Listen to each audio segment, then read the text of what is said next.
আজকের প্ল্যান হচ্ছে বগুড়া শহরে যেহেতু আছি, বগুড়ার আশেপাশে মহাস্থানগড়, জাদুঘর, এরকম ছোটোখাটো কিছু জায়গা বগুড়ার আশেপাশে এগুলো ঘুরে দেখা।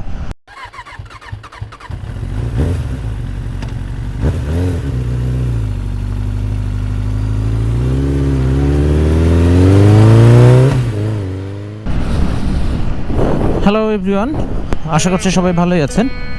দীর্ঘদিন পরে আজকে আবার একটা ভিডিও করতে বের হয়ে পড়লাম। অনেকদিন পরে আবার অ্যাজ ইউজুয়াল সানিকে পেয়ে গেছি।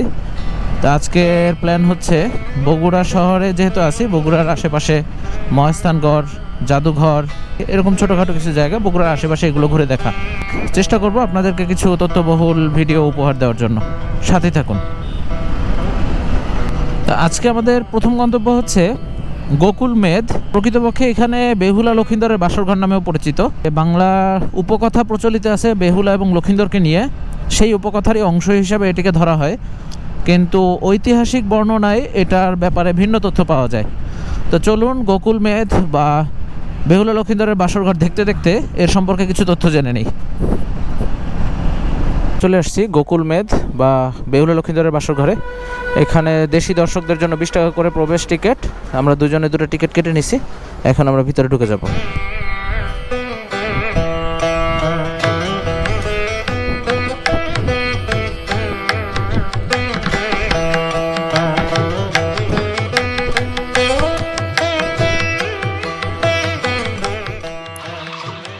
বগুড়া শহর থেকে প্রায় 12 কিলোমিটার দূরত্বে এবং মহাস্থানগড় থেকে প্রায় 2.5 কিলোমিটার দূরত্বে অবস্থিত গোকুল নামক গ্রামে এই গোকুল মেদ বা বেহুলা লক্ষিন্দরের বাসরঘর জায়গাটি অবস্থিত।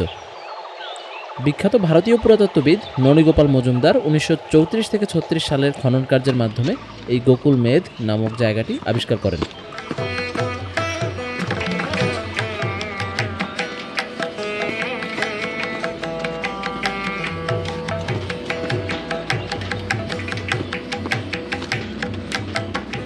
গোকুল মেদ সম্পর্কে খুব বেশি একটা তথ্য জানতে পারা না গেলেও এই জায়গাটি সম্পর্কে যতটুকু তথ্য আমি জানতে পেরেছি আমি আপনাদেরকে জানাচ্ছি।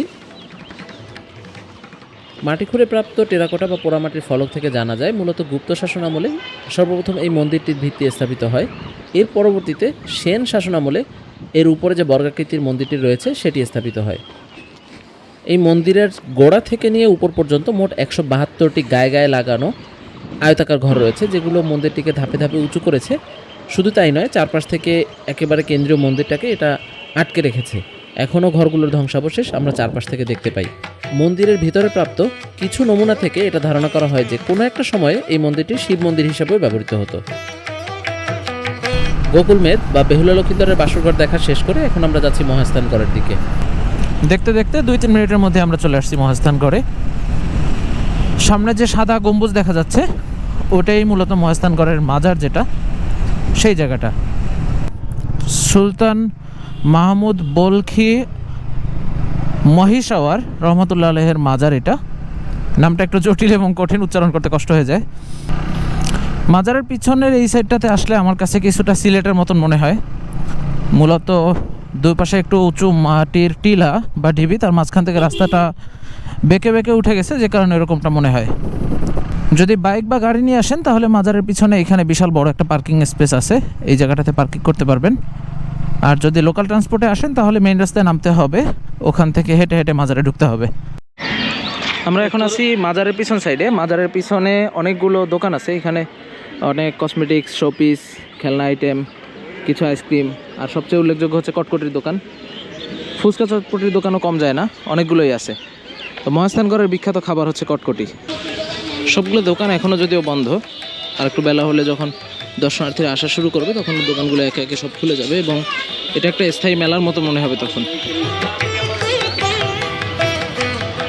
বাংলাদেশের আরও 10-15টা মাজারের মতো এখানেও আগরবাতি, আতর এবং মোমবাতির বেশ ভালো একটা ব্যবসা আছে। শাহ সুলতান বলখি মহিষাওয়ার 11 শতাব্দীর মুসলিম ধর্ম প্রচারক। তিনি পুন্ড্রবর্ধন তথা বর্তমান বগুড়া জেলা এবং এর আশেপাশে এলাকা এবং সন্দ্বীপে ইসলাম প্রচার করেছিলেন। তিনি ছিলেন আফগানিস্তানের বাল্খ রাজ্যের সম্রাট শাহ আলী আসগরের পুত্র। পিতার মৃত্যুর পরে তাকেই সম্রাট হিসাবে ঘোষণা করা হয়, কিন্তু তিনি তার সাম্রাজ্য ছেড়ে দরবেশ হয়েছিলেন এবং পরবর্তীতে তিনি পুনর্বর্ধনের রাজধানী মহেস্থানগড়ে আসেন। ইতিহাস থেকে জানা যায় তিনি 1343 খ্রিস্টাব্দে রাজা পরশুরামকে পরাজিত করেন। পরশুরাম ছিলেন পুনর্বর্ধন রাজ্যের শেষ রাজা। কথিত আছে যে শাহ সুলতান তার শিষ্যদের নিয়ে ফকির বেশে একটি মাছ আকৃতির নৌকাতে করে মহেস্থানগড় এসেছিলেন। সেখান থেকেই তার নাম এসেছে মহিষাওয়ার, অর্থাৎ মাছের পিঠে করে আগমনকারী। তিনি বলখ রাজ্য থেকে এসেছিলেন বলে তাকে শাহ সুলতান বলখিও বলা হয়।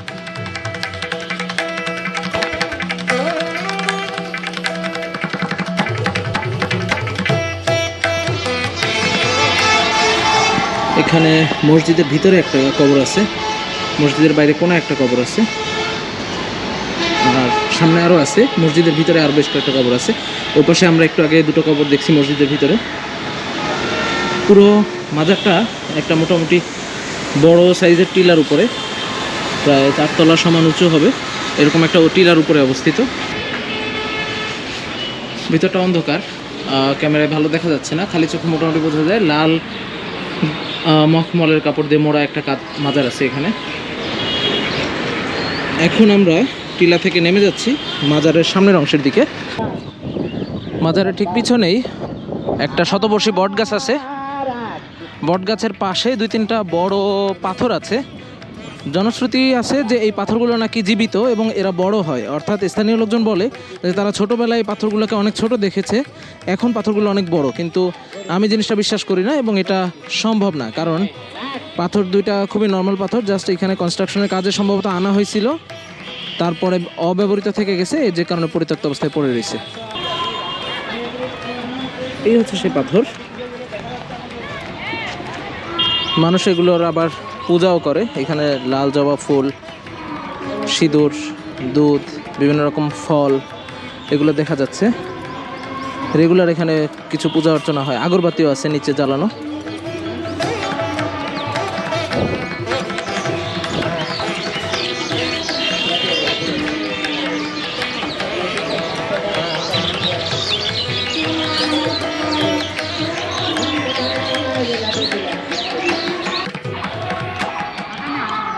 মহেস্থানগড় মাজারের পিছন সাইডে বড় বট গাছটা পার হয়ে এখানে একটা স্ট্রাকচার আছে, এটার নাম মানকালীর কুণ্ড। মানকালীর কুণ্ড নাম দেখেই বোঝা যায় এটা কোনো একটা সময়ে কালী মন্দির বা এই ধরনের কিছু একটা কাজে ব্যবহৃত হতো, কিন্তু পুরাতাত্ত্বিক গবেষণায় বা খনন কার্যে যে নমুনা পাওয়া যায় তাতে এখানে মূলত একটি প্রায় 400 বর্গমিটার আয়তনের মসজিদ ছিল, যার পশ্চিমের দেওয়ালে 5টি মেহরাব ছিল এবং পূর্ব দিকের দেওয়ালে 5টি প্রবেশ পথ ছিল।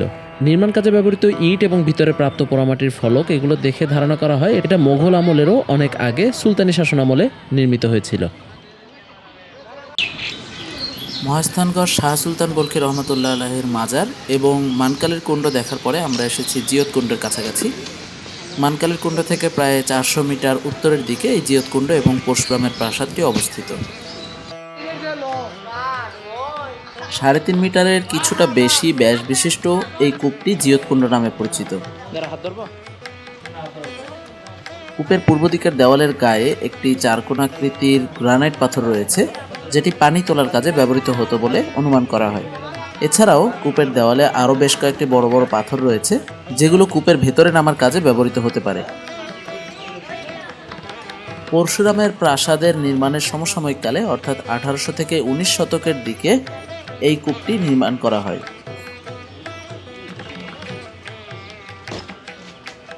লোককথায় প্রচলিত আছে যে শাহ সুলতান বলখি মহিষাওয়ারের সঙ্গে যুদ্ধের সময় পরশুরাম এই কূপের পানির সাহায্যে মৃত সৈনিকদের পুনরুজ্জীবিত করতে পারতেন। শাহ সুলতান যখন কূপটির পানির এই জীবনদানের ক্ষমতার কথা জানতে পারেন, তখন একটি চিলের সাহায্যে এর মধ্যে এক টুকরা গরুর মাংস নিক্ষেপ করেন।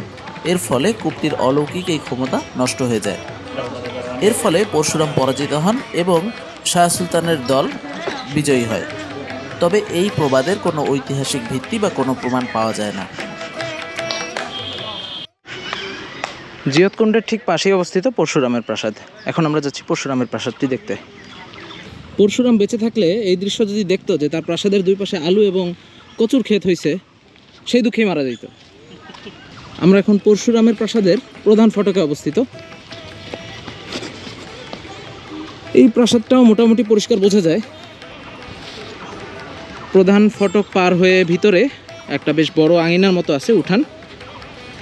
আর ফটকের দুই পাশে দুইটা ছোট ছোট কক্ষ আছে, সম্ভবত সেই সময়কার সিকিউরিটি গার্ড অর্থাৎ প্রহরী বা ছোটোখাটো সেপাইয়ের দল এখানে থাকতো। প্রাসাদ বলতে খুব বড় না বিষয়টা, মোটামুটি আমরা সিনেমা নাটকে রাজপ্রাসাদ বলতে যেরকম দেখে থাকি অত বড় কোনো স্ট্রাকচার এটা না। তো এটা হচ্ছে মূল বাড়ি। এখানে মূল বাড়ির মাঝখানে ছোট্ট আর একটা উঠানের মতো আছে এবং চারপাশে 4টা রুম আছে, 1, 2, 3 এবং আমি একটার মধ্যে দাঁড়ানো, এরকম 4টা রুম আছে। এই রুমটা আবার একটু বড়, এই রুমটার 3টা অংশ। জিয়তকুণ্ড এবং পরশুরামের প্রাসাদটা ঠিক এই পাশে। এখান থেকে বের হয়ে আমরা এই বট গাছের তলা থেকে এই দেওয়াল ধরে এ পাশে আসছি। মূলত পরশুরামের সময়কার যে রাজত্ব ছিল বা রাজপ্রাসাদের যে এলাকা ছিল সেই এলাকার সুরক্ষা প্রাচীর ছিল এটা। আর এই যে জায়গাটা, এটা ছিল এই প্রাচীরের প্রধান ফটকের জায়গা। তো এখান থেকেই সরকার এখান থেকে রাস্তাটা করে ফেলছে যাতে প্রাচীরকে নষ্ট করতে না হয়। এই দেওয়ালটা অনেকটাই চওড়া, ওপাশে একেবারে প্রায় 1.5-2 কিলোমিটারের মতো লম্বা হবে, এরকম এঁকে বেঁকে চলে গেছে। এবং ওপাশে জাদুঘরের ঠিক আগে হাতের বাম সাইডে ঢুকে গেছে। যতখানিকটা জুড়ে এই রাজপ্রাসাদের বা হচ্ছে ওই সময়কার এরিয়া ছিল সেই পুরো এরিয়াটা এই দেওয়াল দিয়ে কাভার করা ছিল। এবং দেওয়ালের বাম সাইডের মাটি বা ভূমি অনেক উঁচু ডান সাইডের তুলনায়, অর্থাৎ দেওয়ালের বাইরের এলাকাটা অনেক নিচু ছিল এবং দেওয়ালের ভিতরের অংশটা মাটি দিয়ে অনেক উঁচু করা হয়েছিল। সেই প্রাচীরটাই কিন্তু এইখান থেকে এখনও যাচ্ছে। আমরা যতক্ষণ ধরে মোটরসাইকেলে যাচ্ছি এই প্রাচীরটা বাম সাইডে দেখা যাচ্ছে। আমরা চলে আসছি মহাস্থানগড় প্রত্নতাত্ত্বিক জাদুঘরে। হাতের বাম সাইডে সুবিশাল জাদুঘর এবং তার কমপ্লেক্সটি অবস্থিত, আর ডান পাশে আছে গোবিন্দভিটা প্রত্নস্থল। এটার জন্য একটা এন্ট্রি ফি আছে। গোবিন্দভিটা জায়গাটা বেশ সুন্দর। জাদুঘরের প্রধান ফটক, এখান থেকে প্রাপ্তবয়স্কদের জন্য 20 টাকা করে এবং স্টুডেন্টদের জন্য 5 টাকা করে প্রবেশ ফি, আর বিদেশি দর্শনার্থীদের জন্য 200 টাকা করে টিকিট কেটে তারপরে আমরা ভিতরে ঢুকবো। জাদুঘরের প্রবেশ পথেই হাতের ডান পাশে রংপুর এবং হচ্ছে রাজশাহী বিভাগের বড় একটা ম্যাপ রয়েছে।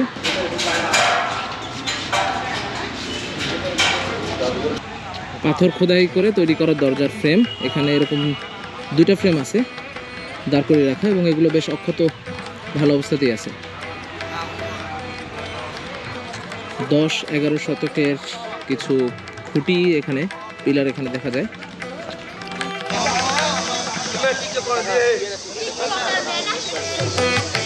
জাদুঘরের ভিতরে সব জায়গার মতো এখানে ছবি তোলা নিষিদ্ধ। জাদুঘরের সামনে বেশ বড় একটা এলাকা জুড়ে মোটামুটি কয়েকশো ফুলের গাছ আছে বিভিন্ন ধরনের।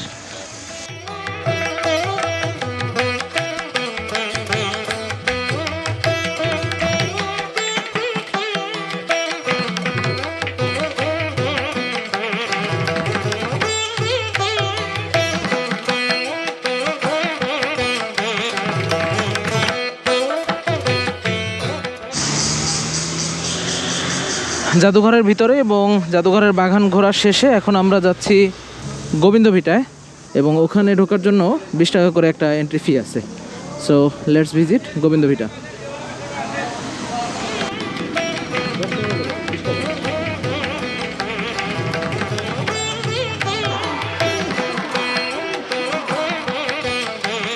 স্থানীয়ভাবে গোবিন্দভিটা নামে পরিচিত এই প্রত্নস্থলটি করতোয়া নদীর বাঁকে মহাস্থানগড়ের উত্তর দিকে অবস্থিত। খ্রিস্টীয় 12 থেকে 13 শতকে রচিত সংস্কৃত একটি গ্রন্থ যার নাম করতোয়া মহাত্ম্য, এই গ্রন্থটিতে এই মন্দিরটির কথা উল্লেখ রয়েছে। এটি গোবিন্দ বা বিষ্ণু মন্দির নামে পরিচিত হলেও এমন কোনো প্রমাণ এখানে পাওয়া যায়নি যার সাহায্যে এই পুরাকীর্তিকে বৈষ্ণব মন্দির বলা যেতে পারে। এখানে সর্বপ্রথম 1928-29 সালে এবং পরবর্তীতে 1960 সালে প্রত্নতাত্ত্বিক খননের ফলে খ্রিস্টপূর্ব 2য় শতক থেকে শুরু করে বিভিন্ন যুগের গুরুত্বপূর্ণ প্রত্নতাত্ত্বিক নিদর্শন আবিষ্কৃত হয়েছে। তবে গুপ্তপূর্ব যুগের উল্লেখযোগ্য কোনো স্থাপত্য কাঠামো পাওয়া যায়নি। খননের ফলে যেসব ধ্বংসাবশেষ উন্মোচিত হয়েছে তার মধ্যে পূর্ব ও পশ্চিম দিকে 2টি মন্দিরের ধ্বংসাবশেষ খুবই গুরুত্বপূর্ণ। মন্দির দুটি একটি মজবুত সীমানা প্রাচীরের মধ্যে অবস্থিত, যা শেষ গুপ্ত যুগ থেকে মুসলমান যুগ পর্যন্ত মোট 4টি পর্যায়ে বিভক্ত।